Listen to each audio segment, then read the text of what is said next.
Welcome, Ethan Beute to Video Mojo. It's great to have you here. Thank you so much. Appreciate the invite. Looking forward to the conversation. Yeah, I've been following you for a number of years. You are the chief evangelist at BombBomb, which why don't you say what BombBomb is rather than me try and do it? Sure. BombBomb makes it easy to record and send video messages and track the results. We can do it for one person. We can do it for very large organizations.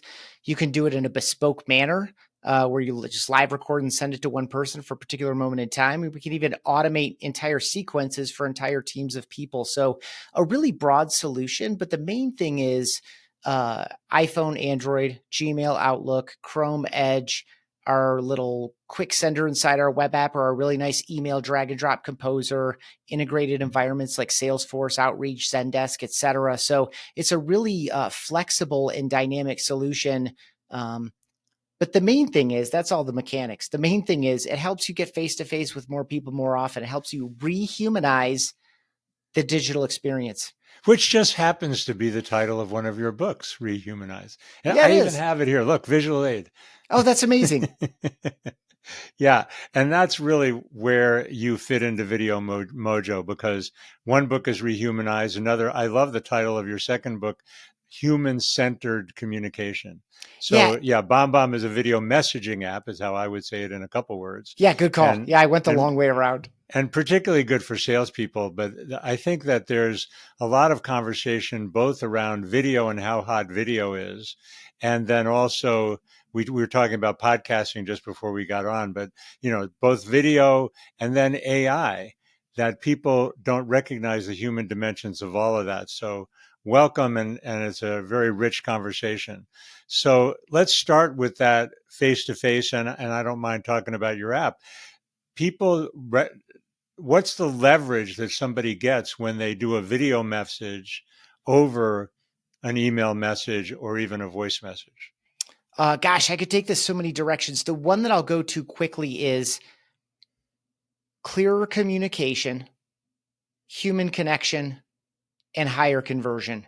Those are like the 3 C's of it. It's communication, connection, conversion. We've all been in that back and forth text exchange and like, I know you don't understand me. Or maybe you got in trouble with someone close to you, maybe a spouse or something, like you sent the smiley face, but it read as passive aggressive, right? It's this, your tone and intent and motivation, the spirit behind the message comes through. So it's just a much clearer piece of communication. You get the message right the first time because so much of the message is how you say it, not just what you say.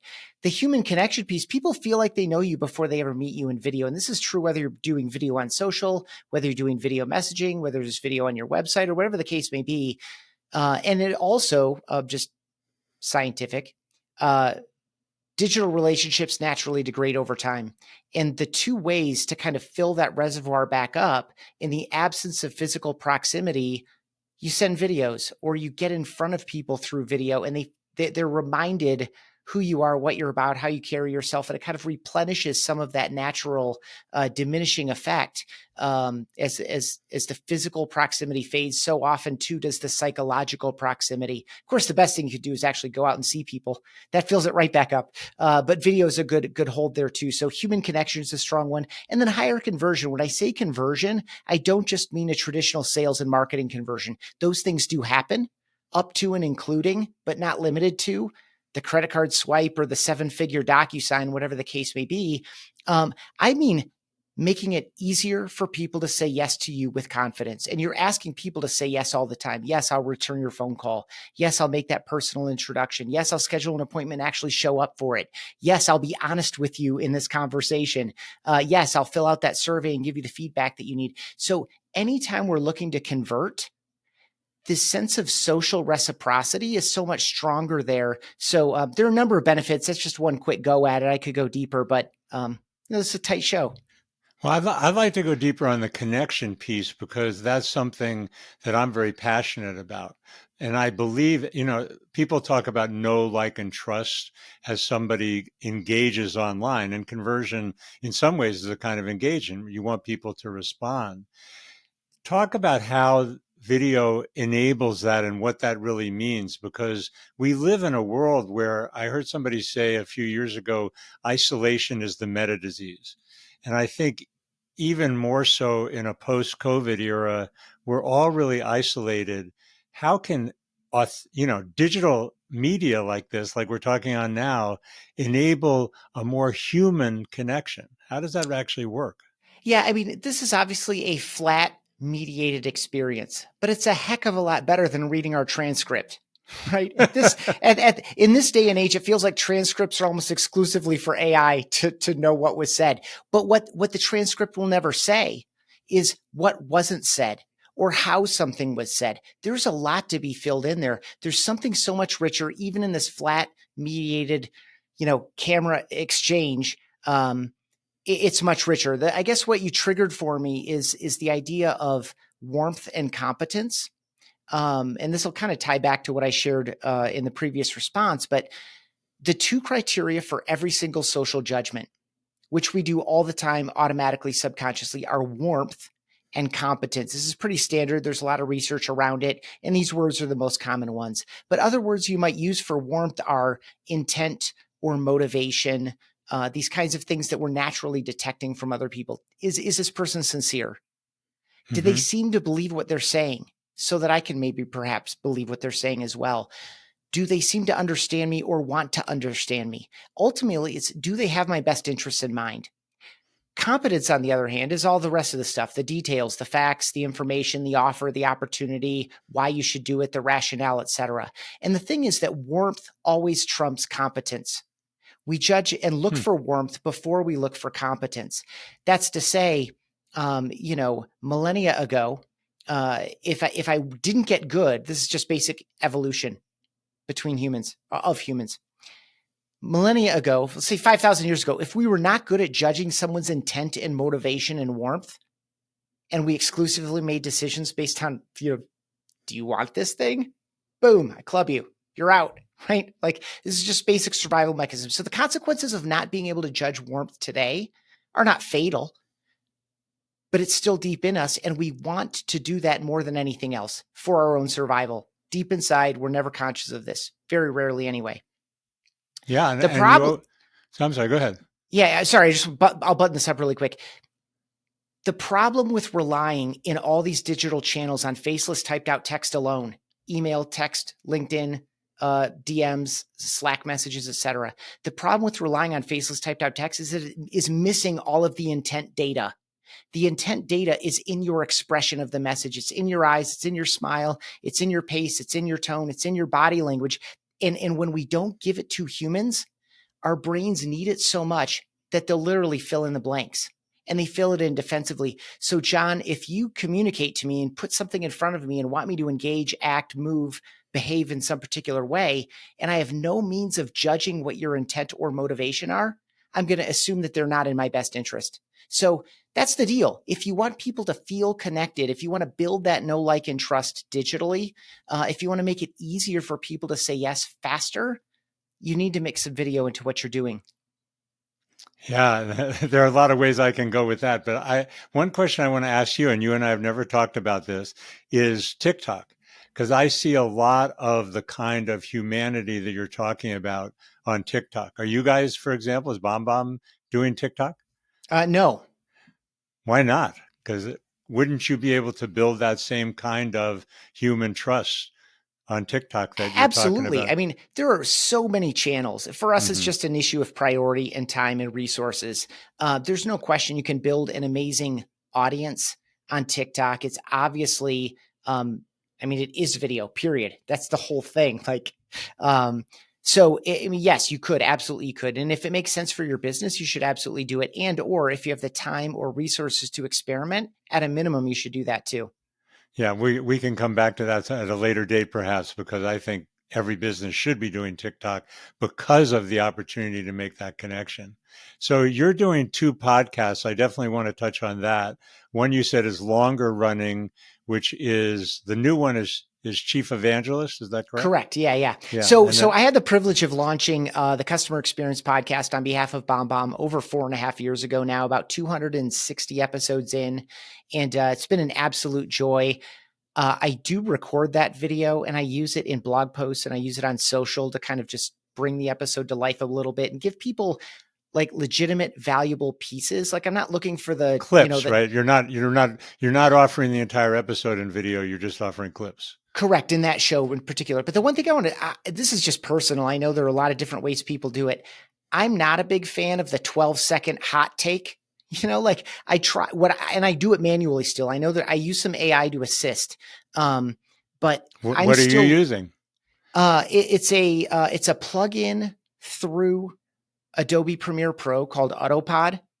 Okay. And it does a number of little things for you. So it's a nice little time saver. But in terms of the content itself, I'm looking for moments. And I do this for two reasons. I do it for myself for additional learning. Like when you're doing a podcast and you're actively listening, it's easy to miss some stuff where when I play the episodes back for myself and I find a solid 30-second or 45-second or even minute and a half take where if someone on LinkedIn, let's say, spends 87 seconds on that 90-second clip, they're going to learn something. They're going to be glad that they did. It's not a shallow, hollow teaser. It is a valuable piece of information in and of itself that someone can take off and carry on. So I also do that on Chief Evangelist, but Chief Evangelist, much newer. I think I'm 30 episodes into that one. And I am doing full video episodes on YouTube. They have a new marker where you can like create a playlist of the full length. You never put the short clips in it. It's the full length videos and you mark it as a podcast. I don't know what the magic is there. I don't know if it's getting distributed differently or they're going to show it to more different people because of that characteristic. But, and the most interesting thing about that, by the way, is that, the listening to the customer experience podcast is it's almost all audio, almost all of the consumption just on a, per stream download, video play, video clip, even dynamic. It's dominantly audio. But because I started with full length video from the beginning and I do video highlights and I do playlists of video highlights for Chief Evangelist, the views of the full length episodes are very directly competitive with Spotify, Apple Podcasts, et cetera. Yeah, it's a powerful distribution medium. Yeah, we're doing the same thing with Video Mojo. Is that the full episodes on YouTube, and you get definitely engagement there, and then distribute them out on audio, of course, as well. It's so powerful. So this whole AI conversation, I think, is worth digging into. And I have to say that one of the things came up when you were talking about human connection that drives me crazy about AI is people doing fake videos, taking their face and turning it into an animated character, Oh, and okay. then even using AI voices. They're losing their humanity. That's not what AI can complement your humanity. How do you view this revolution that's going on? I thought you were going to take it in a different direction. That's kind of like waved off the idea because I reject it outright. So I think, if it's fun, if it's between family members, between friends, or it's between coworkers who are very comfortable with each other, use the gimmicks, make it fun, make it silly. I would never turn on a funny hat or fake sunglasses. The Zoom has these settings. You can do these. I would never do it in any kind of a professional context. It's not because I'm too buttoned up. I just think it's distracting, right? Like no one has time to waste. If You you're know, trying to do business, right? Because most of the videos you're doing are strictly in a business context. yeah, and that isn't to say that my humanity, to use your words, it's not to say that my humanity isn't silly sometimes and fun sometimes and lighthearted sometimes, but it really is about that eye contact and the human connection. I don't think it's about entertainment in the most parlor tricky type of way. Where I thought you were going, and this is super frustrating for me. I get prospected a lot with videos, and there are a lot of people now, and there are a lot of tools out there now that will try to fake that it's for you. Hmm. Sometimes it's like, they'll hold up something and it like fake has your name on it. There are a lot of services that are faking the first name. So it's Dear John. Hey, I'm so glad you blah, blah, blah, blah, blah. So like you record the video once and they'll like fake on the first, dear first name, as if the first name is the thing. The thing is, you seem to want to understand me, or you seem to understand me. You seem to have thought about what would be useful to me, or you haven't. So this idea of like using AI to fake that it's personal, but you're still mass blasting and playing this like gross volume game, I find it personally offensive because the key thing to me about AI is not offering something and pretending that it's something that it is not. Correct.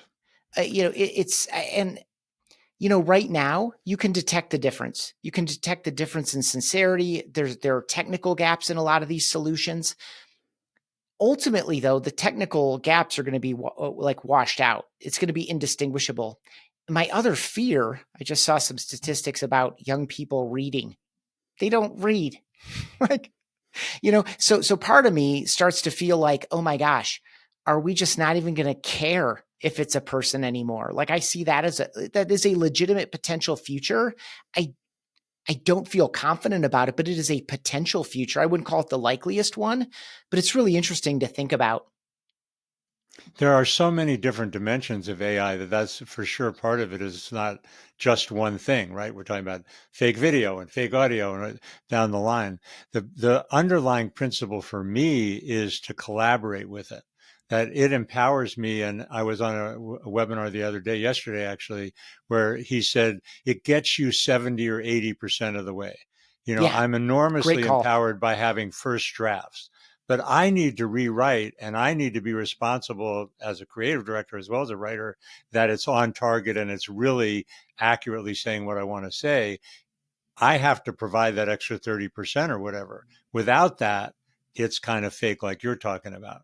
Or the other side of it is it's pure commodity. Like, you are the thing. Like, Right, your value exactly. needs to be in whatever the deliverable is. Exactly. In that moment, it's interesting when you talk about those fakes because that it's using AI to be more present when we talk about pulling the clips out of the long form videos. So this is something that's a recurring theme in Video Mojo and something I'm researching AI apps to pull clips, and they're similar to your Premiere plugin. There are multiple apps for that I'm going to be talking about in the future. But the key is similar with the writing, they can recommend highlights for me, but I'm not only going to want to say which ones I think are more valuable, but I'm going to want to take it into Descript or another editing app, fine tune it, craft the message in the same way. Let the AI get me 60, 70, 80% of the way, whatever it is, but I need to bring it home in order for it to be truly human and represent me in a way that I feel is valuable. Am I missing something there? You're with me No, that's 100%? exactly right. It's both and. It's not either or. And to the degree that you make it either or, it's just a caution for anyone doing any kind of work. If you outsource too much to the machine, you're going to be outsourcing things that are valuable to you in ways that you didn't understand. The exercise itself, there's value in the work. Your personal learning is in the work. And if all you learn to do is manipulate interfaces, you will eventually be wiped out yourself. It's both Yes. and. Yeah, exactly. So bringing it back home, as an evangelist representing a video messaging app, BombBomb, I find all the time people resist TikTok. People resist AI. A lot of it is, I think, a negativity bias. But how do you get people to take the leap, so to speak? I also talk about video as a language. People need to practice. If I was learning French, I would need to practice in order to get fluent in French. In video, you need to practice in order to get fluent. But I think it's the future. So what do you find, one, that people resist? And if so, two, how do you get them over the hump? Yeah, it's really interesting. One of the things that I do is, when we've hired X number of people, we send them in cohorts on a little tour through the organization. They meet leaders of different teams. So I've been representing marketing over the years in that. And at the end, I button up with things that are well beyond the marketing team. And one of them is our single biggest impediment to growth as a company. And I call that human vulnerability. It's fear of judgment, fear of rejection. Essentially, it's the fear of trying something new, but it's also the fear of trying something new that is you, right? And there's something different about a recorded video than about a live video. By now, pretty much everyone's comfortable getting on a Zoom call or a FaceTime or whatever. And just like you might kick yourself after a meeting across a desk or a meeting across a table at a coffee shop, you might kick yourself like, oh, I wish I hadn't said it that way, or I should have really dug in there. You may second guess some of the way the conversation went. It comes and goes. The difference with a recorded video message is that you could play it back before you ever put it in front of anybody and judge every single second of that video, which is the natural human response. And so in general, I always teach what you said too, practice. And I would extend it. Anything you want to be basically good at, chess, guitar, basketball, French, anything. It requires practice, and everybody knows this. Everyone accepts it. This is a new skill, and it's a valuable skill. The skills are transferable into other situations. And so now we start blending into the idea of like that. Why are people terrified of public speaking? It's not the lights. It's not the podium. It's not the microphone. It's the fear of judgment and rejection. It's the lack of confidence in one's own voice. And so practice is the only way through that. Another thing I often share with people, whether it's writing or video or anything else, is that your voice isn't waiting to be discovered. It's not around the corner waiting for you to like look around the corner. It needs to be developed, and it's developed one set of exercises and practices at a time. And that's the only way through. In general, another tip around video messaging, start with people you know and who know you, or better yet, people you love and who love you. Reach out with a message of thank you, good job, congratulations. I was excited to see, I was excited to hear. I can't wait until I see you next week. Or gosh, it was so great to see you last week. And I'll never forget when blah, blah, blah, blah, blah. Start with easy messages. And I promise you the quality and the quantity of replies that you get to those will validate that this is a different and better way to use email, or LinkedIn DMs, or text messaging, or Slack messages, or whatever channel you're sending this video through. Yeah, and there's a real power in the vulnerability. I'm reminded, Brene Brown, the best-selling author, made her name off of a TED Talk, The Power of Vulnerability, which if anybody out there hasn't seen it, I can't recommend it more highly. And in her sequel to that, the full stage TED Talk, she talked about, oh my God, she had that panic that you were just talking about, that she was going to be judged. And what if 500 people saw it? She said, I didn't have a plan B for 12 million people, which is something like the number that video saw. So video is the future. You're an evangelist for video, as I am. The other thing about it, the motivation to develop that practice, is that I think video is the future, and the power of making yourself vulnerable, taking the risk and doing it, I think has a big payoff. So why don't you take us home with what you see as the ultimate advantages of developing that skill of doing video? Yeah, I think the reason it's the future is that more and more of our work, we're going to be selling, serving, working, however we want to think about that, connecting more in digital, virtual, and online environments. Those environments are noisier and more polluted than ever. They're only going to get noisier and more polluted. We're going into these spaces ill-equipped with faceless typed out text. I already touched on, just for example, that intent and the warmth and competence piece. You're going in a way that doesn't serve you or the people around you best. And so mixing some video in, some live video, some social video, some video emails, some video messaging, mixing this in with what you're doing allows you to be much more effective and ultimately to get what you need and want more in the end, because you're serving people in a way that the human brain is craving, even though we have to operate in this digital environment. Awesome. So your app is bombbomb.com, BOMBBOMB.com. Your podcasts are Chief Evangelist and the Customer Experience. How about that? Correct. Anything? And one book is Rehumanize Your Business. Rehumanize people. We need to rehumanize our businesses and human-centered communication. Anything else you want them to know, Ethan, about how to follow up with you? Sure. Ethan Beute, Beute. I'm on all the social networks as Ethan Beute. LinkedIn is probably the best place to start. And to celebrate the 1 year anniversary of Human-Centered Communication, which was a Wall Street Journal bestseller, we enhanced the digital copy ourselves and made it absolutely free at bombbomb.com/free book. It's bombbomb.com/free book. It is digital. I prefer to read real books versus, screen books. But for folks who are good with that, it's awesome. It has like 11 different experts in addition to me and my friend and co-author, Steve, talking about strategies and tactics, the philosophy and practice of building human connection across this growing digital divide. It's in our control to make sure that we stay connected to people. In person is best, but we know that we have to sometimes often rely on the next best thing, which is video. Right on. Well, thank you very much for being an evangelist, not only for BombBomb, but for human-centered communication. I genuinely appreciate it, and I do think it's the future. Thanks again for making time to be on Video Mojo, Ethan. Thank you for the invite. Love the conversation. Appreciate what you're doing. Let's do more. Thanks.